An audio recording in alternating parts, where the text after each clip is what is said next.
Muy bien, entonces vamos a hacer, como les decía, vamos a hacer, digamos que el paso por los talleres, digamos, por los talleres que nosotros hemos tenido, empezando pues por la guía número 2 o incluso pues por la guía número 3, pues digamos que el tema que nosotros estamos viendo en este momento es el origen pues de todo, ¿cierto? Y ese origen de todo pues hace referencia desde el principio al origen del universo, ¿cierto? Y miramos entonces cuáles fueron las características de esa gran explosión, que es la teoría, digamos, que más aceptada en este momento de cómo se generó pues el universo. Después pasamos a mirar cuál fue pues el origen de las galaxias, ¿cierto? Y dentro de esas pues la Vía Láctea, que es la, digamos que es donde se encuentra nuestro sistema solar. Después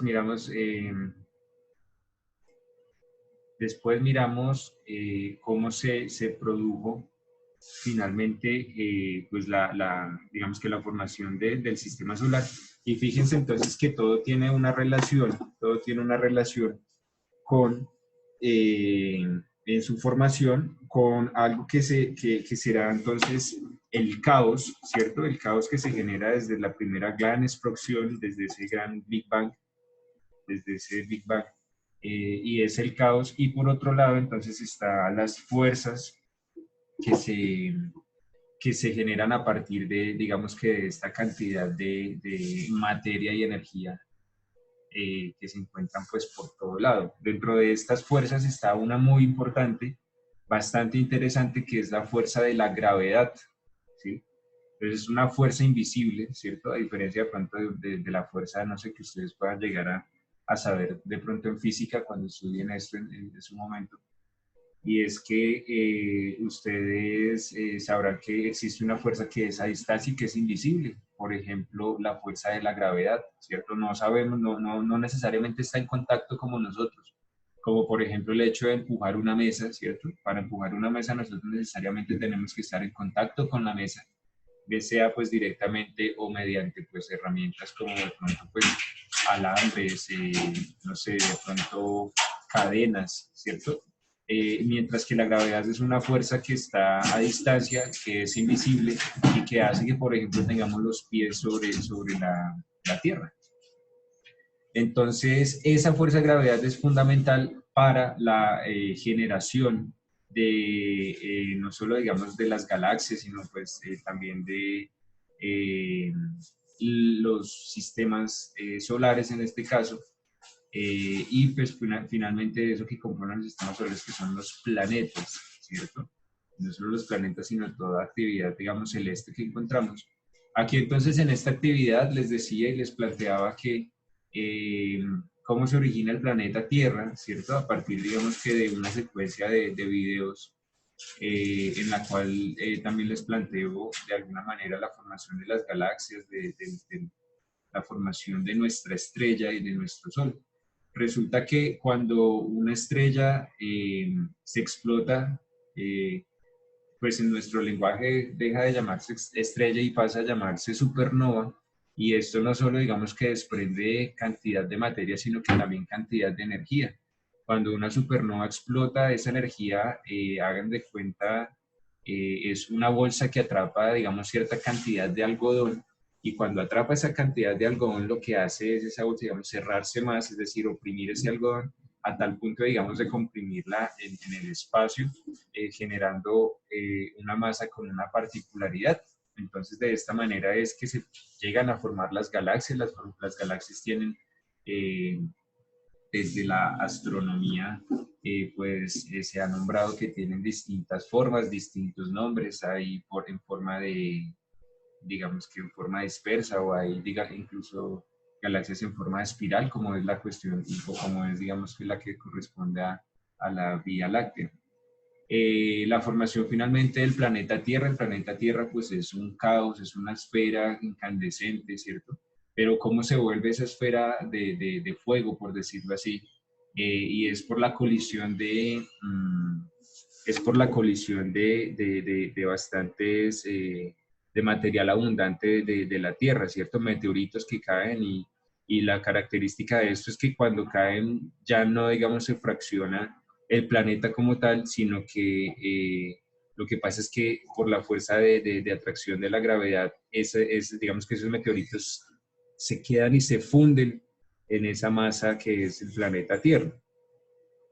En este caso, pues el planeta Tierra no es desde el principio como lo conocemos, sino que es un mar de lava, ¿cierto?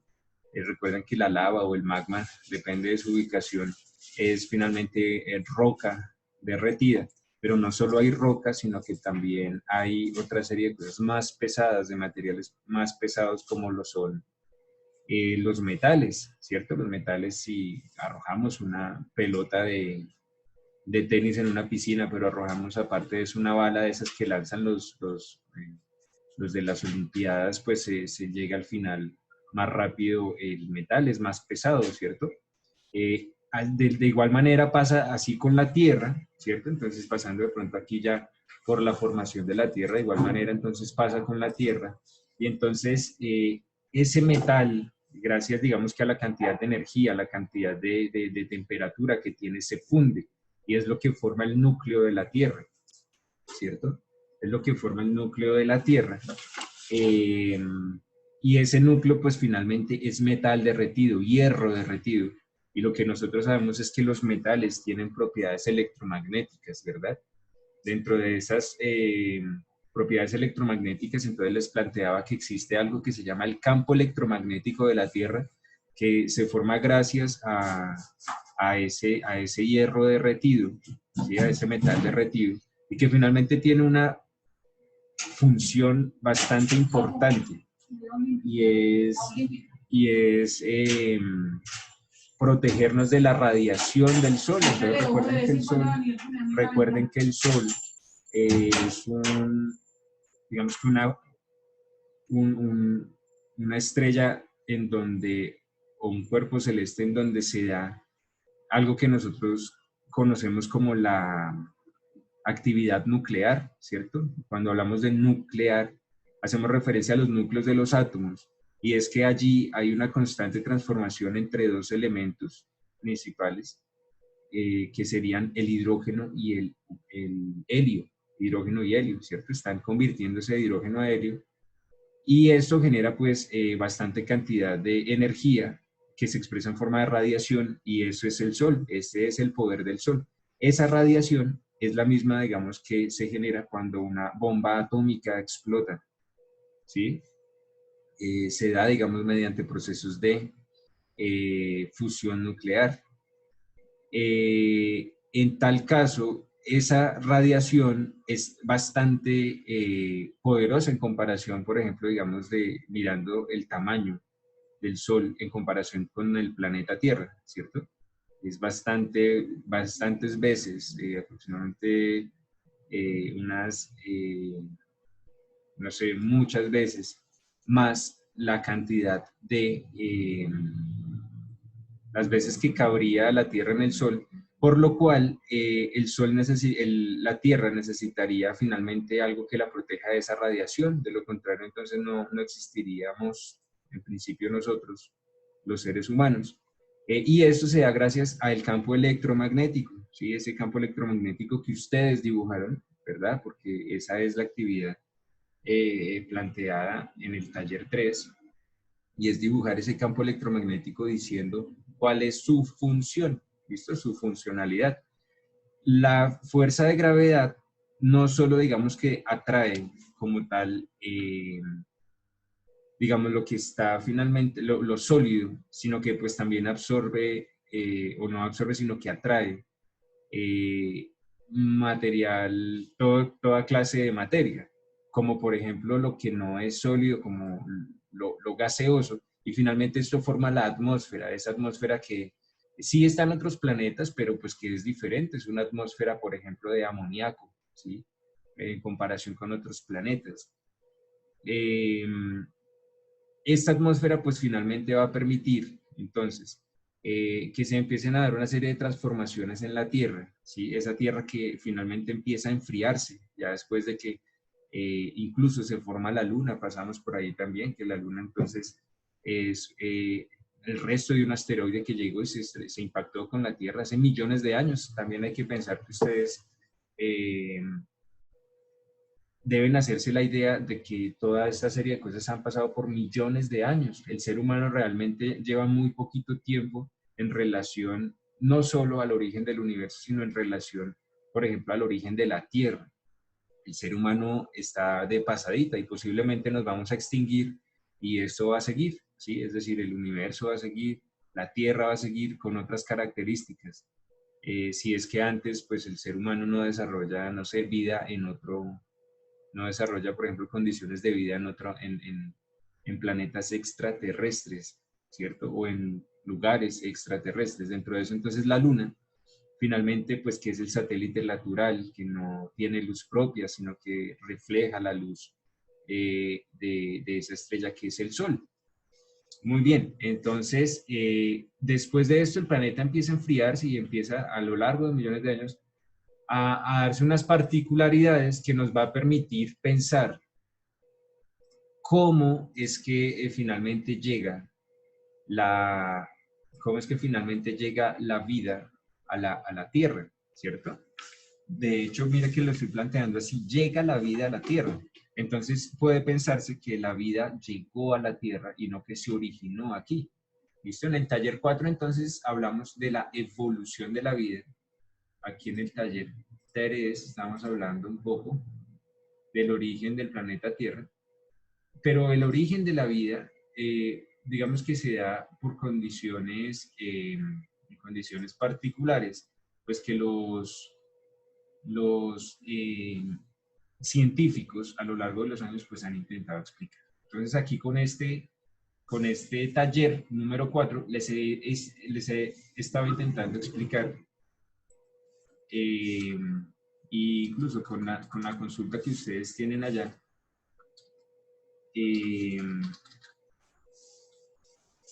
aquí esto hace referencia más bien al origen de la vida de la Tierra y corregí.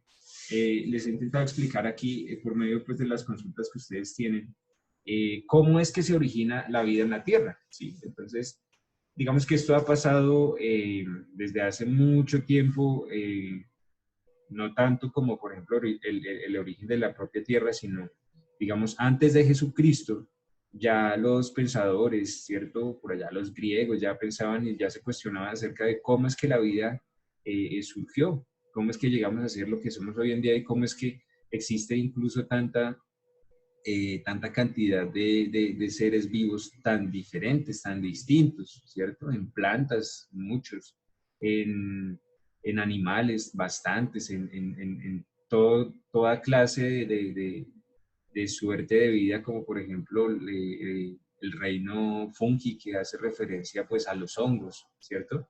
Eh, Sepan ustedes entonces que Colombia es el país número 1 en diversidad de aves, ¿cierto? No hay otro lugar en el mundo que tenga tanta cantidad de variedad de aves como las hay en Colombia, ¿sí? ¿Y por qué? Por la cantidad de suelos térmicos que tiene nuestro país, ¿cierto? Nosotros tenemos desde el nivel del mar, ¿cierto? Hasta los páramos, ¿cierto? Y uno muy cerca aquí, entonces está el páramo del Sumapaz, que es la localidad, la última localidad pues de Bogotá, allá hay un páramo, ¿sí? Entonces eso da base para que exista gran cantidad de especies de flora y de fauna. ¿Listo? Flora entonces hace referencia a las plantas y fauna hace referencia a las especies animales. Entonces aquí lo que les estoy pidiendo con este taller es que ustedes, pues en principio completen aquí el texto de en qué momento fue que se empezó a estudiar el origen de la vida. Lo que hayan escrito después de haber consultado creo que será acertado. Después hablamos un poquito acerca de los experimentos que plantearon unos científicos como Luis Pasteur, Francesco Redi, y nos hablan un poquito de la panspermia y la endosimbiosis. Incluso podríamos llegar a hablar de las teorías de la biogénesis y de la biogénesis, ¿no? Entonces ahorita lo vamos a plantear un poco aquí en la pizarra, pero después de explicar un poquito esto. Entonces, ¿cómo hacen los científicos? ¿Cómo empiezan, digamos que a estudiarlo? Y es que hace un tiempo los griegos pues pensaban que, y se hablaba incluso, de la generación espontánea. Entonces esto viene siendo antes, antes de Cristo, ¿cierto? Aproximadamente en el año 400 antes de Cristo, se planteaba algo y es que no era tan loco decir que la vida se salía de la nada, ¿cierto? Y eso se llamó la generación espontánea. Espontánea. ¿Y cómo lo hacían? Esa generación espontánea finalmente se hacía referencia a que la vida surgía, por ejemplo, de que las moscas surgían de la carne en descomposición o de que las ratas surgían de ropa sucia y de restos de comida, ¿sí? Pero entonces eso se creyó por muchísimo tiempo y sabiendo pues que los griegos, mira, aquí pues hay una imagen, ¿cierto? Aquí pues hay otra, eh, y que nos explicarían bastante bien lo que vendría siendo la generación espontánea, lo que les decía. Deje un pedazo de carne, o deje un pedazo de alimento, eh, por 20 días destapado y seguro que cuando usted llegue después de los 20 días va a encontrar moscas, va a encontrar ratas, ¿sí? Entonces a eso hace referencia la generación espontánea. O deje ropa sucia, deje restos de trigo, ¿cierto? Como lo planteaba, como se planteaba. Y al pasar el tiempo, lo más seguro es que usted va a encontrar ropa sucia, perdón, va a encontrar vida, ¿sí? Entonces, ropa sucia, aparte, pues la vida también. Entonces, la vida expresada en forma, por ejemplo, de ratas, de insectos, de arañas, de moscas, de gusanos incluso. Generación espontánea, es decir, la vida no tiene digamos que una continuidad, sino que aparece de la nada. Pero después se planteó que esto no es verdad mediante el experimento de Francesco Redi, y yo sé que de pronto ustedes lo conocen, en el cual pues él planteó, mire, voy a dejar ese mismo pedazo de carne, ese mismo pedazo de comida que antes se pensaba que era el origen de la vida, y lo voy a dejar en un frasco destapado, ¿listo? Pero en otro frasco lo que voy a hacer es dejar ese mismo pedazo de carne con una gasa aquí, mire, con una gasa acá, que solo permita el paso de aire, ¿sí? Y en otro, pues voy a hacer un control, ¿cierto? Es decir, voy a plantear que esa carne va a estar completamente aislada del exterior, ¿listo? No tiene contacto con el exterior, que pasen 20 días y miramos. Pasaron 20 días, cuando Francesco Redi vino y miró, entonces efectivamente la carne que estaba destapada, pues tenía pues sus huevecillos de moscas y tenía efectivamente pues moscas y la vida se había formado a partir de eso.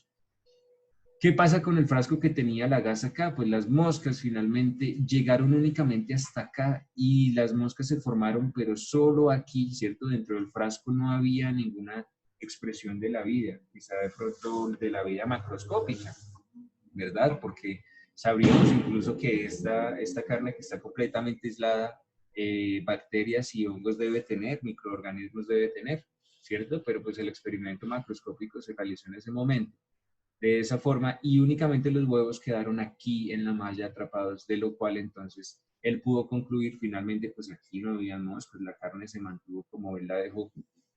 Finalmente, Francesco Redi concluye que la vida no se genera a partir de la carne en descomposición, ¿listo? Sino que tenía que haber, o se tenía que, digamos, que plantear que las moscas surgían de sus propios huevos, ¿cierto? En este caso, no es la carne en descomposición.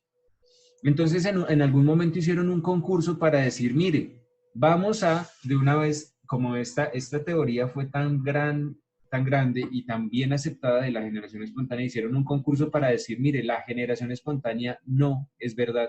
Y vamos a invitar a todos los científicos más importantes del mundo para que demuestren con un experimento que la generación espontánea no es verdad, a la cual asistió Luis Pasteur. Aquí sí vemos, pues en la secuencia de años, esto fue en 1668, en el siglo XVII.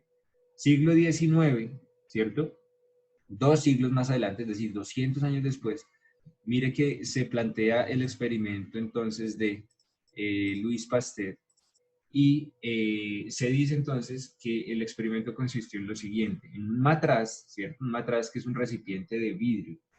Eh, pues Louis Pasteur eh, virtió algo que se llama el caldo primitivo, digamos, el caldo primitivo que se parecería de pronto al caldo a eso que podría haber existido hace millones de años al inicio de la vida en la Tierra.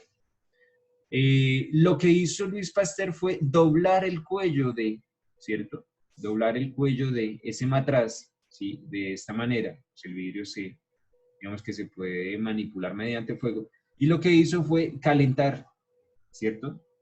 Imprimir esa energía que necesitaba ese caldo para mirar si de pronto quizás se generaba vida a partir de que Luis Pasteur pusiera microbios, ¿cierto? Microorganismos en el cuello de la botella al inicio, ¿sí? Estos no van a tener contacto con el caldo primitivo sencillamente por las características del matraz doblado.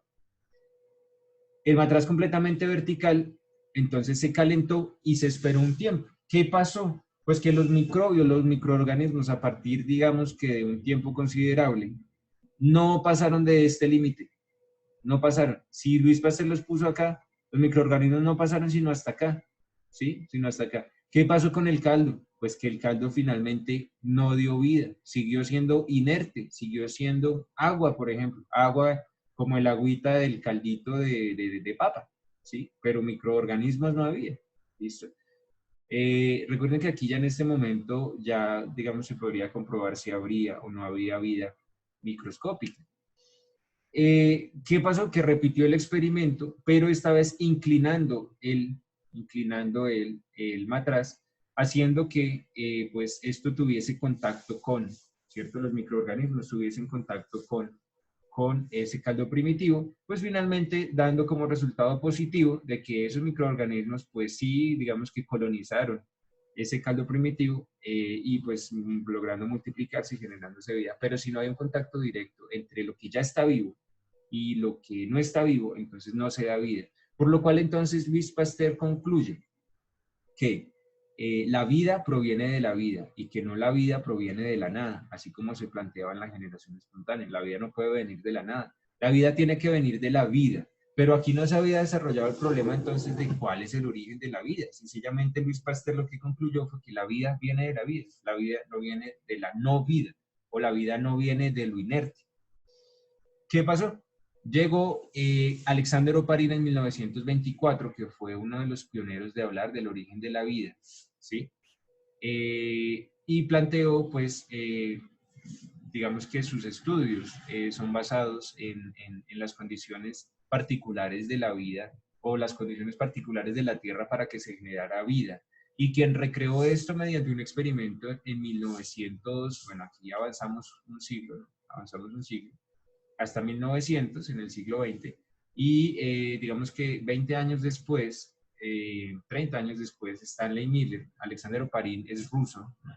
Stanley Miller estadounidense planteó entonces este experimento y es que dijo, bueno, mire, lo que decía Alexander Oparin es que hay unas condiciones, hay un océano primitivo que con X o Y cantidad de cosas va a generar la vida. Aquí tendríamos que decir que la no vida se llama inorgánica y que la vida se llama orgánica, ¿sí? La vida es orgánica, la no vida es inorgánica para la explicación de esto. ¿Qué pasa? ¿En qué consistió el experimento? Fuente de calor a un océano primitivo que pudo haber sido, perdón, el agua que se tenía hace millones de años en la creación de la Tierra, 14.000 millones de años antes, se calienta, esa agua se evapora, ¿cierto? Aquí hay una bomba de vacío, de fuente de control. Esa agua se evapora, ¿cierto? Porque pues se supone que eso pasó, eso lo supuso Alexander Oparin y Stanley Miller lo interpretó en este experimento.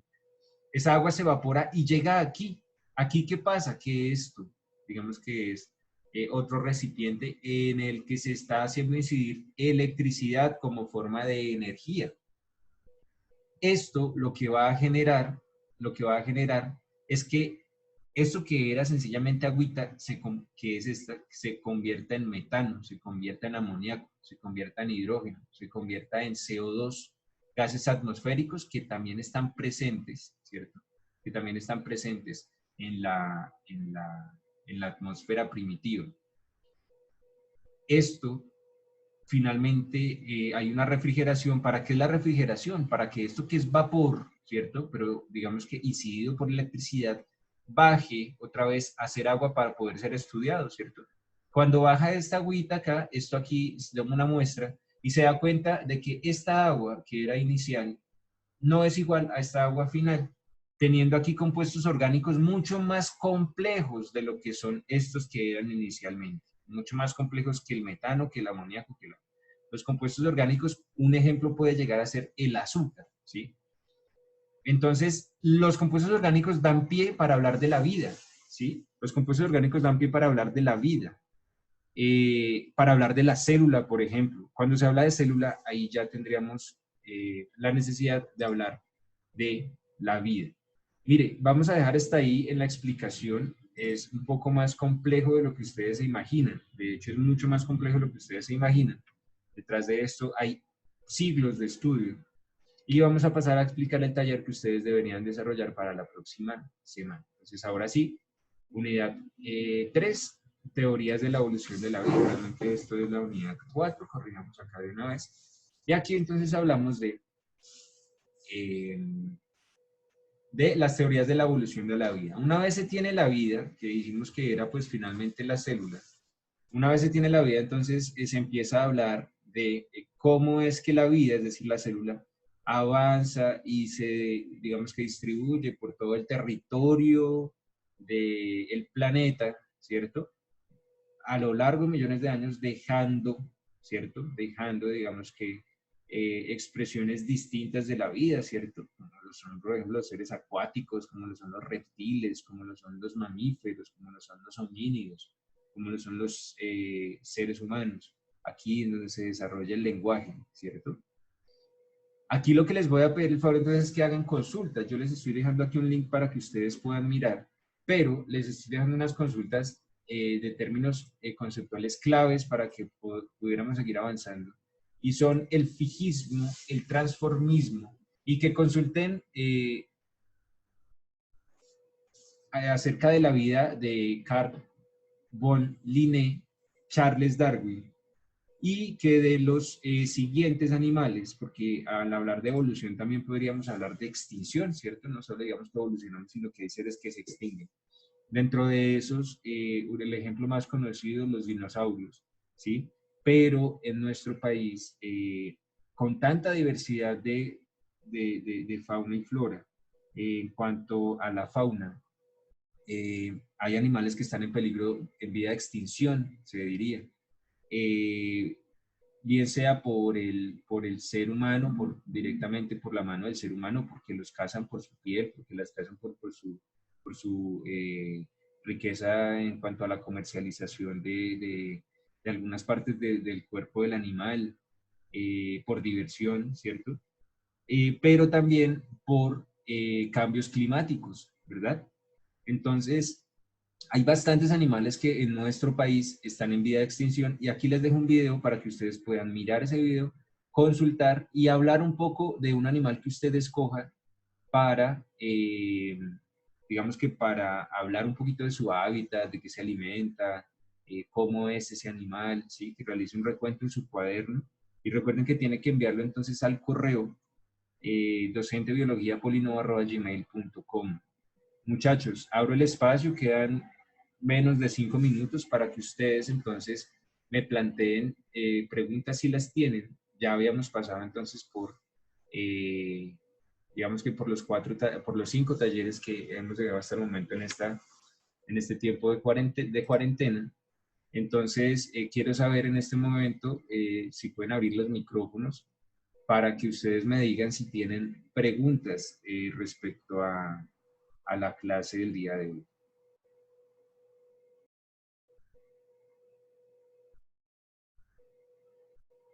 Pueden abrir micrófonos, pueden escribir por el chat también. haciendo uso de pues todas las herramientas tecnológicas que tenemos pues al día de hoy. La idea es que nos vayamos familiarizando pues con el uso de las plataformas. Listo, muchachos. Si no hay preguntas, tienen preguntas, no sé quién está por ahí. Joan Mauricio, Julián Andrés, Kevin Rojas, Laura, Nicolás Peña, Andrés M. ¿Ustedes tienen preguntas acerca de los temas, de las actividades, propuestas hasta el momento? Aquí hay una pregunta en el chat. Iremos a ver. Profe, ¿qué tareas le debo? Listo, bueno, entonces como ya no tenemos preguntas respecto a la temática como tal, voy a parar entonces aquí la clase, entonces que estén muy bien.